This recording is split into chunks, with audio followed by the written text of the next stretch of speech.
Hi friends, tonight I am making pork chops and scalloped potatoes for supper, and so I thought I'd bring you along and do two videos to show you how I do them. Tonight's video, I'm going to share with you how I make breaded pork chops, and then tune back in tomorrow night at the same time. I will show you how to make homemade scalloped potatoes. So for the pork chops, you want to preheat your oven to 350 degrees. Next, we're going to go ahead and spray a casserole dish here with cooking spray. In one pie pan here, I have an egg beaten. I did add a tiny bit of water just to give it a little more liquidy. And then in this pie pan, I'm going to add seasoned Italian breadcrumbs. There's no measurements, just dump. If you don't have the Italian breadcrumbs, you can just use plain breadcrumbs and add Italian seasoning to it. Okay. In fact, I'm going to add extra Italian seasoning to mine, but not much, since these were the seasoned breadcrumbs.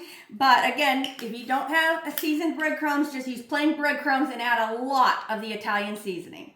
Next, we want to add some Parmesan cheese in our mixture here. Those are big shreds of Parmesan cheese. And we also want to add salt and pepper. Okay, so we're just going to go ahead and give that a stir. I'm going to try to break up some of that Parmesan cheese a little bit. So now you just want to take your pork chops. We're going to go ahead and dip them in your egg wash and then into your Parmesan and breadcrumb mixture. Get them well coated on both sides.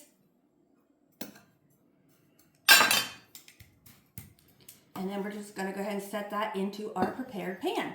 And I'm going to do that for all of my pork chops. All right, so I decided to only do 4 of those pork chops. They are so thick. This is going to be way more than my husband and I can eat in one meal anyway. Now I'm just going to go ahead and bake these uncovered at 350 degrees for 1 hour. These are super thick pork chops, so I'm going to check them at an hour. They might need a little more time. You want that internal temperature to be 145 degrees with pork chops. So we're just going to pop them in the oven for 1 hour uncovered. Look how delicious these pork chops look.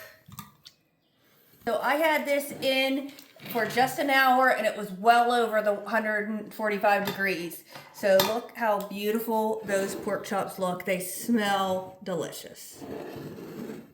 So here is our supper then for tonight. The breaded pork chops, the scalloped potatoes, and green beans. Make sure you come back tomorrow night at the same time to watch the video on how I make homemade scalloped potatoes. See you next time.